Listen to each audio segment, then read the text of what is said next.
Tanweeb Lesson 3, Learning the Arbet Naya Hagat, the Four Noble Facts. El Arbet Naya Hagat explained. The first step to learning El Arbet Naya Hagat, translated in English as the Four Noble Facts, is to understand that they are four types of experiences. Once the Four Noble Facts are understood, Nahast, an awakening takes place and enlightenment is achieved. Zom, which means the spell of Leviathan, has four aspects, and considering that the Four Noble Facts are actually just an outline of those four aspects, it is important that one who is studying meditate on what these four aspects are imparting. El Arbet Naya Hagat, the Four Noble Facts outlined. So in this slide, brothers and sisters, I'm going to outline the four aspects of the Four Noble Facts. So if you look here on the right, where it starts off as the nature of Zom, um, we know that Zom is a Nuwaubic word that comes from the three-part word ZLM, which in Nuwaubic we can say Zalum, which means to ignore, and Zom is like spiritual ignorance, racial blindness. Therefore, Zom is a word that we represent in our dialect of Nuwaubic, the Nuwabia, as spell of Leviathan or spell of spiritual ignorance, racial blindness, or to ignore the facts. So the spell has a nature, it has a origin, a way to break it, and the path that we use to break it. So let's start with the nature of Zom. The nature of Zom, its nature is psychological and behavioral, meaning it actually affects the mind and the behaviors. The origin of Zom states that it originates from Luciferian controlled spiritual, secular, and racial miseducation. The breaking of Zom states that it's broken once one is actually able to deny and reject alien religion, and the path that leads to mental and physical liberation from adverse forces caused by Zom is the fivefold noble path, which is the method used to break Zom. So let's get into the Four Noble Facts. The actual Four Noble Facts are done through question and answers, like most of this system. And the reason why we put it in question and answer format is because, for one, that's always been the tone of the teaching method of the master teacher through the scrolls. They have always been question and answer. And for two, it helps an individual who is receiving the information reason with it a lot better. What is the first fact in the Four Noble Facts? The answer is Zom. What does it state?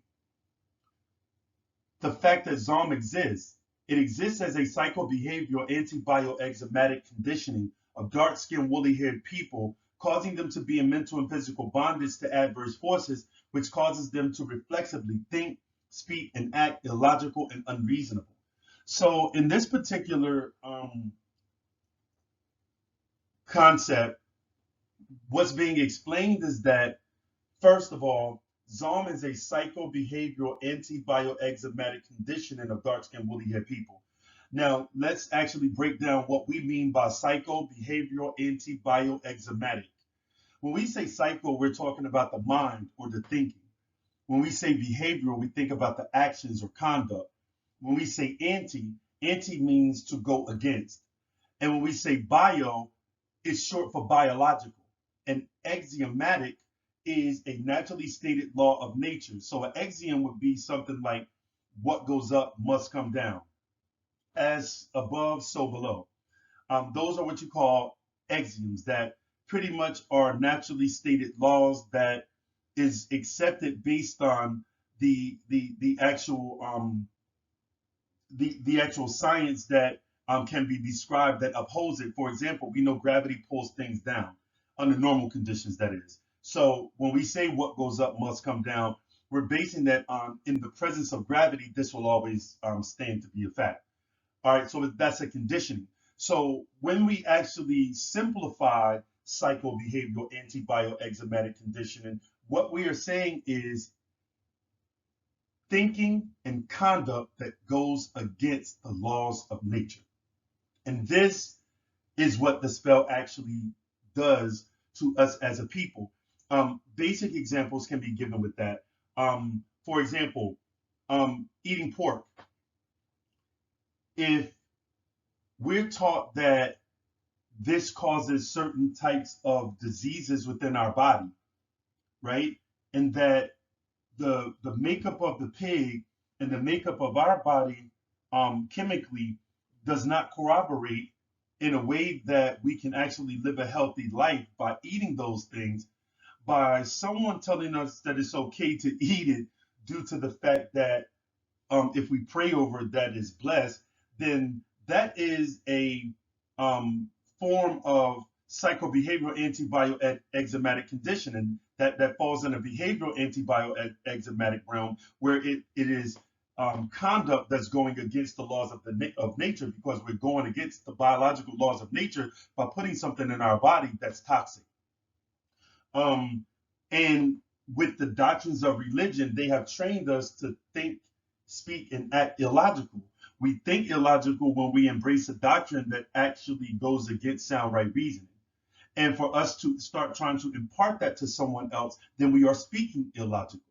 And for us to act upon it means that we're acting illogical and unreasonable. So in this particular fact, the first fact, what we're stating is that the first fact is zone, and the fact that it actually exists, um, and what it exists as a psychobehavioral antibioexematic conditioning of dark skinned woolly haired people, causing them to be in mental and physical bondage to adverse forces. So let's break down mental and physical bondage to adverse forces. Mental bondage is basically being psychologically enslaved to information that is illogical or unreasonable. And physical bondage is being physically bound or physically enslaved to um, other beings that are not of our race, that keep us enslaved through technological means, right? Or what you call technological enforcers, like guns, bombs, the threat of violence. An adverse force is any person, place, or thing or idea that hinders the proper survival and well being of Nuwaubian culture. So, in a nutshell, this is basically outlining that the spell actually does exist and what it actually exists as. The breakdown. The first aspect of the Four Noble Facts outlines exactly what Zom is and what it causes. When you look at the way religion has conditioned us to think and compare it to what the Bible actually says, you will understand how we are in bondage to adverse forces, as well as how we are conditioned to reflexively think, speak, and act illogical and unreasonable based on quoting illogically outlined verses. What is the second fact in the Four Noble Facts? The answer is Aslunul Asalunozom. And asalunozom means the origin of the spell. What does it state? The fact that the spell originates from Luciferian controlled spiritual, secular, and racial miseducation of dark skinned, woolly haired people, which caused spiritual ignorance and racial blindness, causing the black race to be spiritually, culturally, and racially divided amongst themselves. Um, this is self explanatory, family, because when you look at how the spell actually originated, it was from, you know, other races of people bringing us in this, when we were in the state of being Africans, pretty much their religion, and trying to teach us about their God and their image, and convince us that we could be saved by this particular book. In other cases, like for slavery being colonized, it was a threat because the slave master's God basically was upholding his particular position, and we looked at it as it was actually keeping us in the position that we were in. He was more superior than we were because obviously he was the one in control and the one that was instituting this slave mentality and these slave etiquettes and behavioral patterns in us that was making us less than ourselves. As well as once when we all started to choose different sides of these religious doctrines, we became divided amongst ourselves because now we don't see ourselves as one. We don't see ourselves as just one race of people. He's Christian, he's Muslim, he's this, she's that, and keep us divided because of these particular religious ideologies that we keep embracing does not enforce the unity of Black culture or Nuwaubian culture, and nor does it actually keep us culturally um, as one, as a cohesive whole. It definitely has us separated. So again, the term Asalumu Zom means origin of the spell, and this is where it originates. The breakdown. In the second fact of the Four Noble Facts, it informs us that the Luciferians are the ones who miseducated us, meaning they've given us the fundamental misconceptions about spirituality, secular, and racial education. The Holy Tablets, chapter 1, tablet 2, verse 38, it states, "These he has pardoned and has appointed one of them, Haleshi, to be the governor, and he granted them a new law called religion. It was other than Nuwaubu's sound right reasoning." And the Holy Tablets 19, tablet 6, verse 100, it states, "We were deprived of a proper education, then called dumb and stupid." So what was happening was these verses are outlining how there was a certain time to whereas, as in the first tablet, it was stating how basically um, Lucifer, or what they call Zuin, was given false education and appointing people to actually cast this spell. In the second Holy Tablet verse, it was talking about, the Black race in America at, a certain point in history, to whereas white people were, not only miseducating us, but then they were calling us names um, when we lived up to that miseducation. We were called dumb and we were called stupid. Nonetheless, our miseducation literally came from these beings that actually wanted us in an inferior position so that they could rule over us and use technological enforcers to keep us enslaved and colonized. What is the third fact in the Four Noble Facts? Kasorozom. The word is kasorozom, and that means breaking of the spell, or to break the spell. What does it state? The fact that the spell is broken when all dark-skinned, woolly-haired people with the ability to identify themselves with non-ether are actually able to deny and reject all alien religions, the spirit forces of alien religion, and their names, and only identify themselves with non-ether. Refer to Holy Tablets, chapter 10, tablet 12, verse 435. The breakdown. The third fact in the Four Noble Facts informs us that we can break the spell, and that the spell is broken when we are actually able to deny and reject all alien religions, the spirit forces of alien religions, and their names that only identify with non-ether. For the sake of overstanding, let's break down what the master teacher meant by a spell. Defining a spell. A spell is words uttered in a set formula that has a compelling, effective, and influential effect on the mind of the listener, and ultimately causes the mind to ignore the facts, as well as operate without logic and reasoning. Primarily, this is represented in Nuwaubu as religion. Remember, in the definition of a spell, the words must have a compelling, effective, and influential effect on the mind. Let's see how religion is compelling and effective. Now, over here in the left, you'll see religion is compelling, and then I break that down for you guys. And over here on the right, I have religion is effective, and I break that down. So let's start with religion is compelling. Because it uses force and coercion to get you to accept it and to be submissive and obedient to it by the threat of punishment. You will receive if you do not obey its unseen spirit force called God. Offering punishment breeds conformity, and to compel means to use force. Religion is effective because its doctrine has the power to control and produce a mental and emotional effect or result through the teachings about its spirit forces. Its spirit forces are God, the devil, Jesus, heaven, and hell. All of these concepts have been taught with an emotional attachment to them, mainly fear, fear of God, fear of hell, being God-fearing, etc. Thus, through these concepts, eventually develops the control of a person's feelings, which is what is meant by effective, and causes fear-induced attachment.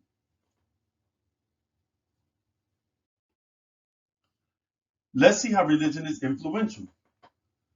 Religion is influential because it exerts power over the mind, behavior, and attitude of people by telling them that if they obey, they will receive an everlasting existence with the God they fear in a place called heaven.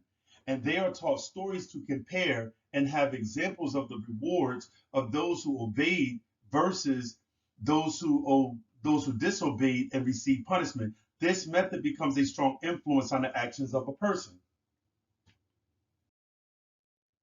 Therefore, Nuwaubu teaches its students that based on the quality of education that we as a people have been given by religious and secular sources, our people have developed fundamental misconceptions of reality, which is the spell of Leviathan. So the spell is basically when you have a fundamental misconception of reality, and you're pretty much living in illusion and myth. In conclusion, the third fact is instructing us to deny and reject alien religion, which literally to deny alien religion means to verbally declare that it is untrue or not factual. And to reject alien religion, it is to refuse to accept it as one's own. And this we do by not practicing it, not allowing it to shape our thinking and behavior. Identifying with non-ether. When we identify with non-ether, that literally means that we consider ourselves the same thing in the physical form as the substance.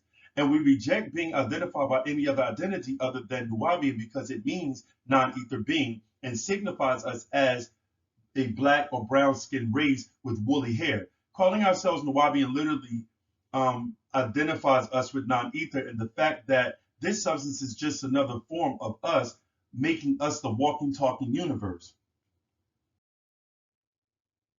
What is the fourth fact in the Four Noble Facts? El Sabu. What does it state? The fact that the path we must use to counteract Zom, which is the spell of Leviathan, and to achieve mental and physical liberation from adverse forces is El Chased Farub Naya Sabu, the fivefold noble path.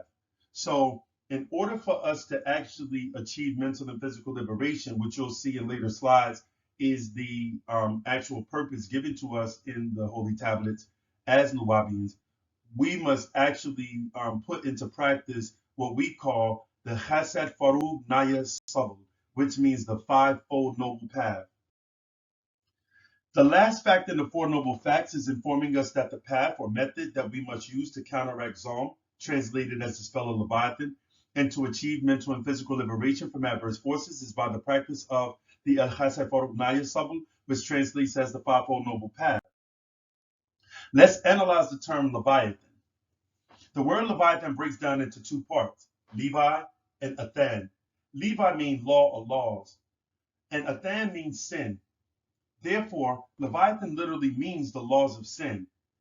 To understand Leviathan, you must first understand the religious mythology of the devil and how that relates to ancient Mesopotamian mythology. It is said in religious mythology that the devil stands in the lake of fire called hell. The abyss, chaotic water, or lake of fire became known as hell in modern religious mythology and was deified as the ancient Mesopotamian deity named Suin or Zuin and Sin. Sin was considered Lord of Wisdom and a lunar deity associated with chaotic water.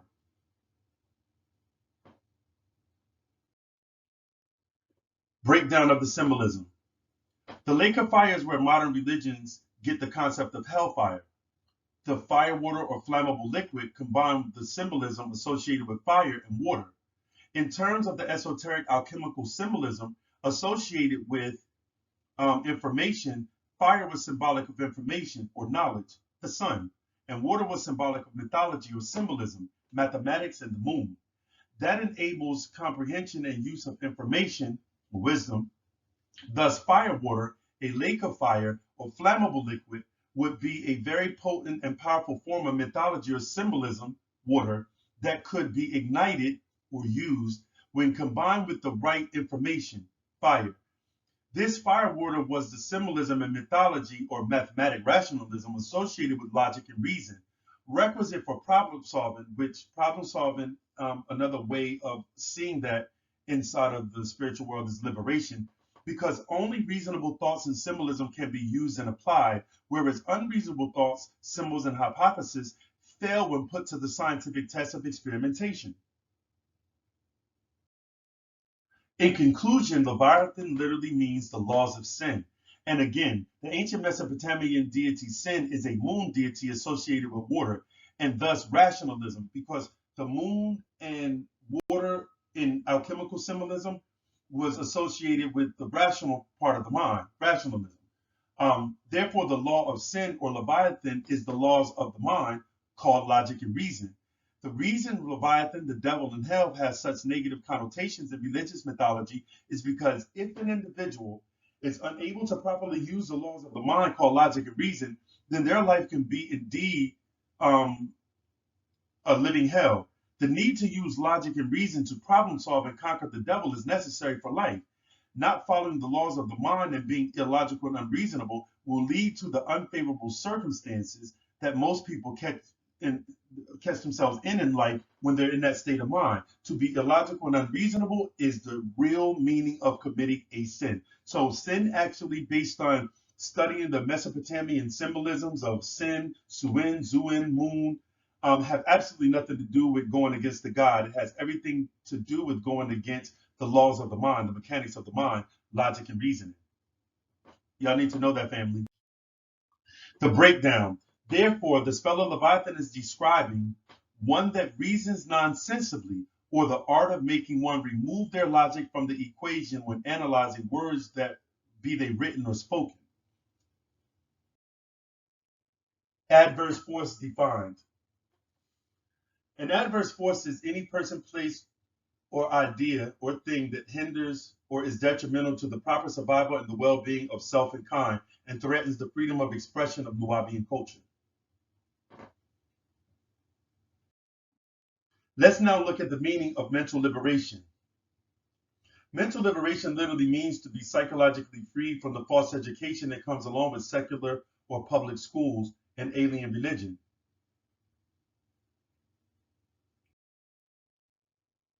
Mental liberation mentioned in the Holy Tablets. So this is also backed by the Holy Tablets, chapter 10, tablet 12, verses 122 through 125, which literally states our purpose as Nuwaubians. It states, and I quote, "You must embrace a purpose and a plan, and must develop the power to execute the purpose and plan.